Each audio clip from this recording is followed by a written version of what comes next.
Hello and welcome to this week's edition of the Bulldog Blitz. I'm Justin Anderson and I'm here with my partner Allie Bridges. We have an exciting show in store for you this week. We give you highlights from this past weekend's football game against Western Carolina, and as well our own Levi Edwards sits down with Mike Grace to preview this big game upcoming for the Bulldogs. We play Mississippi State on Saturday, an SEC foe. We'll look forward to that. And as well, Sam Bush talks with star quarterback Devlin Hodges.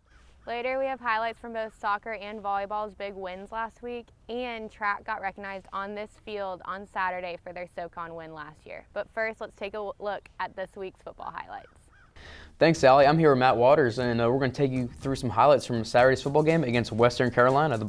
That's right, Justin. We'll dig right in here. Hodges led off the action with a nice little soft toss to Carell Hamilton. They had a great connection going all day. Yeah, the very next play, Hodges hits Carell for the 36-yard touchdown strike. I'll tell you what, Matt, these have been one of the best duos in the country. They have an unbelievable chemistry, and teams just can't figure it out. I'll tell you what, that's what you want in a quarterback receiver. And the defense played exceptionally well as well. The secondary was all over the field, and Tyree Adams couldn't get anything going. That was a phenomenal break up there, preventing them from getting in scoring position, and that was a huge play. You see Ahmad Gooden gets the sack here. The Bulldogs tallied 4 of those in Saturday's game. They did. That was unbelievable. And Hodges here made one of his worst throws of the day. He was just off his game. You know, every quarterback has one of those days. He's not necessarily a running quarterback, but he can run when he has to. He can. Speaking of running, that rushing game, they ran for 215 yards as a team, and Cronus Larry, he had a big night. He sure did. He had 167 yards on 22 carries. I mean, that's unbelievable for the junior running back out of Booker T. Washington. And once again, Hodges sets Carell for the touchdown, his second strike of the game. And then you see an interception by that Samford defense forced by the pressure. I like the aggressiveness of the defense they had on Saturday. They played like that all day. And what do you know? Another great catch from Carell Hamilton. Stunning catch, great concentration. That ball was in the one spot you could put it. Sets up for the Devlin Hodges 1-yard rush for the Bulldogs touchdown. Here you see another sack by that Samford defense, and that was a big one because that was a play late in the fourth quarter. Look how they're all over the field. So how you want your defense to play as a coach. 5 Bulldog jerseys surrounding that quarterback. I mean, that's unbelievable defense, great pressure there. Yeah, back to the running game. I mean, it's great to see the Bulldogs finally open up that rushing game. They were so heavily favored on that passing game, but now, you know, they're a really balanced team now coming into Saturday's game against Mississippi State. They sure were. You hear most often about the run setting up a pass, but for Samford it's the opposite really. Their passing game is so dynamic that it really opens up running lanes for the running backs to exploit and run through. And Justin, you can't forget that the Samford women's indoor track and field team was honored at halftime for their accomplishments last season. Best of luck to them as they look to repeat this season. All right, Matt, let's take it back to Samford's play of the game. Their first quarter touchdown. Hodges hits Carell Hamilton for the 36-yard touchdown pass. Every play starts on the line of scrimmage. And on this play in particular, the Samford offensive line really sealed off the Western Carolina defenders. This enables Devlin Hodges to sit back there in the pocket, set his feet, survey the field, and find the matchup he wants to exploit. In this case, it was Carell Hamilton. Yeah, Matt, let's take a look at Western Carolina's defense in this play. It's pretty basic. They rush forward, drop their linebackers in the coverage. They bring their safety over the middle of the field, and that means one-on-one, man-to-man coverage on the outside. And when you have Carell Hamilton on your team, Matt, you're going to like your chances any day. Anytime Hodges sees Hamilton one-on-one with a corner, it doesn't matter who it is, he's going to exploit that matchup. Yeah, these have been one of the best QB receiver duos in the country. You want these guys on your team, they're going to connect, and hopefully they can connect against Mississippi State on Saturday. Levi Edwards sat down with Mike Grace to discuss that upcoming matchup. Throwing it over to you guys. Greetings, ladies and gentlemen. This is Levi Edwards here with Bulldog Blitz, and I'm here with Mike Amazing Grace, the voice of the Samford Bulldogs. And I'm here to talk about the great, wonderful things that the Samford football team has been able to do this year, coming off of their 4th consecutive win this year. They are now 6-1. They had an amazing game with Devlin Hodges throwing for another game of 300-plus yards with 3 touchdowns, and also Carell Hamilton catching 16 receptions for over 200 yards, 2 touchdowns, and also becoming the GOAT of Samford receivers here, becoming the leading receiver in yards in Samford history. So with that being said, can Samford's offense get really any better at this point? If you saw Saturday, Levi, the answer is yes. I mean, the Dogs scored 30 points but left at least 3 or 4 touchdowns on the field. Devlin Hodges missed a couple of open receivers, which we didn't think possible after watching him the last few weeks, but he's human, we found out on Saturday. And the Dogs had to settle for a couple of field goals down close and actually missed a field goal. So I promise you, Bulldog head coach Chris Hatcher telling his team they could have had at least 3 or 4 more touchdowns on Saturday. But it was a great team win. Defense played fantastic, shut down the Western Carolina offense, which came in as the number 2 ranked passing offense in the league. So a great team win for the Bulldogs, and it keeps that winning streak going, as you said, now 4 straight. Well, Mike, I must say something that my man Ric Flair once said: to be the man, you got to beat the man. Mississippi State is that man that we're going into this weekend, as they are a big-time Power Conference SEC opponent. Head coach Dan Mullen had some things to say about the Samford offense earlier this week. Let's take a listen to what he has to say. Obviously, a big game this week. Playing an excellent football team. When you watch this team, Samford 6-1 team, have a lot of blowout victories. Very, very explosive offense. They got a great quarterback, completing over 70% of his passes. They got some explosive running backs, hit big plays. They got great wideouts. Executed at a very, very high level on offense and put up a ton of yards and a ton of points. And then they're very physical on defense. I think their defense might be, their offense seems to get a lot of attention. Defense might be a little underrated for the attention they get. They play hard and physical up front, fly to the ball. They got a big aggressive front. They got some great corners outside that can play man coverage and lock you down. So one of the best, probably one of the best teams, FCS teams in the nation. Probably the best one we would have played in my time here. With that being said, how accurate do you think Dan Mullen's answers were, and what do you think are the big major keys to victory going into this game for the Samford Bulldogs? When I watched Coach Mullen's press conference on Monday, I thought this guy's been watching film. He knows what he's talking about. He talked glowingly about Bulldog redshirt sophomore quarterback Devlin Hodges and the numbers that he's thrown. His 71% completion ratio leads the football championship subdivision. He's thrown for, I think, 25 touchdowns, only 24 touchdowns. It is only 5 interceptions so far this year. And he's got great playmakers on the outside. You mentioned Correll Hamilton. He's got Emmanuel Obajimi. He's got Kelvin McKnight. He's got a bunch of other guys that can make plays for him. And so I think Coach Mullen is trying to not only set up his team, but that Starkville fan base for Mississippi State that, look, this is no pushover coming in this weekend. Look, it will be the obvious David and Goliath. State's going to be favored, no doubt about that. On paper, they should win the ball game, but we don't play them on paper. We get to tee it up on Saturday and see how our dogs can do.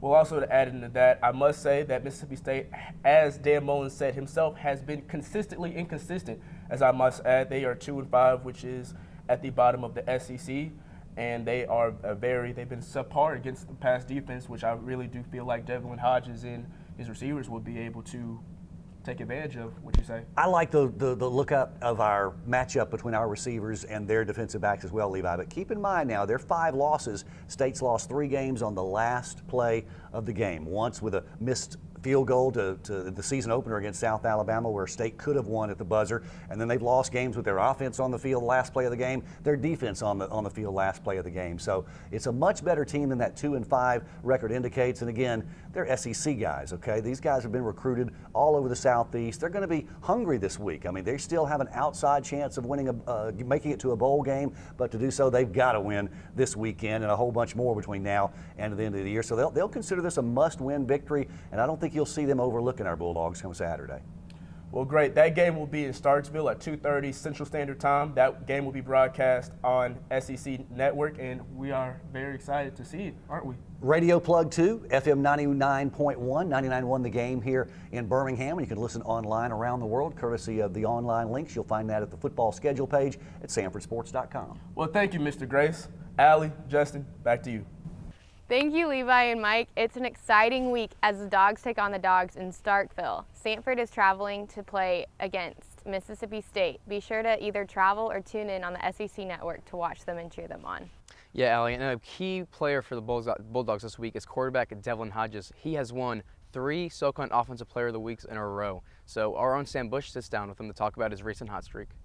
Thank you, Allie and Justin. So following your win against Western Carolina on Saturday, the team has moved up in the recent polls, the FCS coaches poll and the Stats FCS poll, top 20 in both. How are you feeling about that? What have you done to kind of get there, and how do you plan on moving forward? I'm just first of all, really proud of the team. We've improved each and every week, and the top 20 polls, like Coach said today, to be number 1, you got to get in the top 20 polls. So we're excited. A lot of confidence we get from that. Just moving forward, we take it week by week. Each week we play a faceless opponent, and we just got to improve and get better each week and do the things and worry about us and not about the other team. Following, I know you just mentioned faceless opponents, but I'm going to go ahead and mention one of those faces. Mississippi State, that's who y'all are playing this weekend. How do you think the two teams match up? It's like Coach says, each and every week, just we got to worry about ourselves. So, we're playing a faceless opponent. I understand it's Mississippi State, SEC, big crowd, but we can't worry about what Mississippi State does. We got to come out and do our game plan and be us and just go and execute. Awesome. Okay. Well, good luck this weekend. And so we are going to kind of switch gears and do something a little fun in this interview. We're going to ask you a few questions and see how many you can get done in 30 seconds. All right? Okay. All right. Okay. So what is your nickname? Duck. Okay. And your favorite food? Steak. And your favorite thing to do outside of football? Go hunting. Go hunting? What kind of hunting? Duck hunting. Okay. Is that why people call you Duck? Absolutely. All right. And do you have any game day tradition? Wear the same socks every game day, like under my travel suit. Okay. Very cool. And what is your involvement on campus? Sigma Nu. Favorite movie? Oh, favorite movie. Let's go with Friday Night Lights. And last but not least, your biggest fan? Ooh, that's a tough one. I gotta watch what I say. In case my mom and my dad sees this. It's got to be either my mom, my dad, my nana, but I'm going to have to go with my biggest fan. It's got to be my little brother, even though he plays for VMI. Yeah. He's definitely my biggest fan, and I know he was proud of me when we whooped up on him a couple weeks ago. Very awesome. Well, it was good to have you here. Back to you, Allie and Justin. Thank you, Sam. Samford Volleyball went 2-0 last week. Sam, let's see the highlights. Samford had a fantastic weekend of volleyball at home, defeating both Western Carolina and Furman. Friday night, Samford defeated the Catamounts from WCU in straight sets. Samford found great success with their serves, winning 9 aces. Western Carolina, on the other hand, did not manage an ace the whole match. Senior Maddie Newson, freshman Kelsey Hobbs, and sophomore Katie Neisler all recorded at least 2 aces en route to the easy Bulldog victory.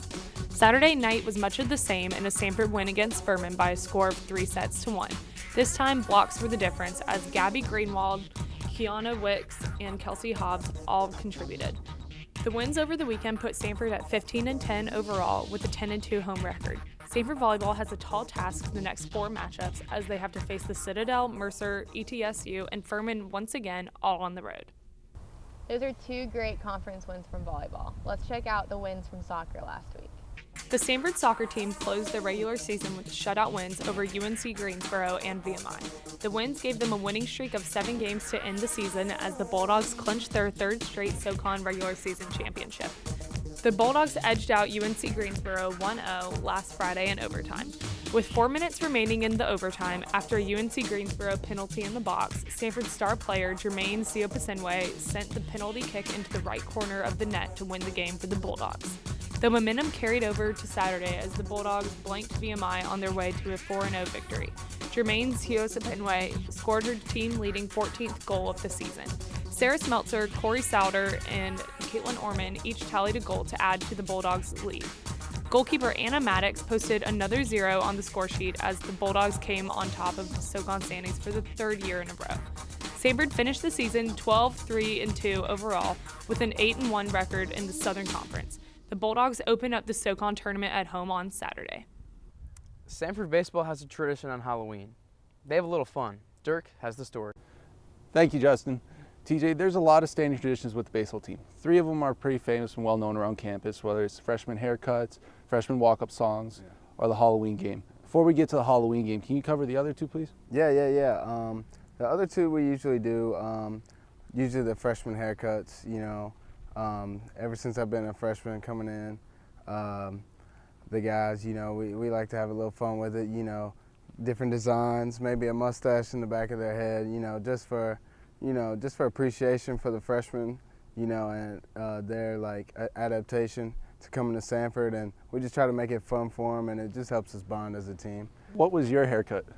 I had the old famous Michigan helmet, the Michigan helmet design, so that was always nice. And then, of course, another tradition would be the walk-up songs.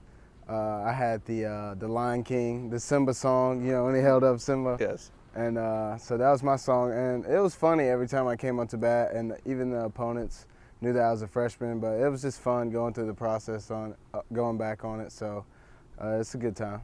So the Halloween game's coming up this Friday.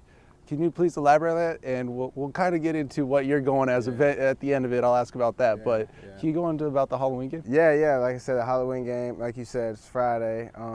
It's always fun because in the past we had a theme.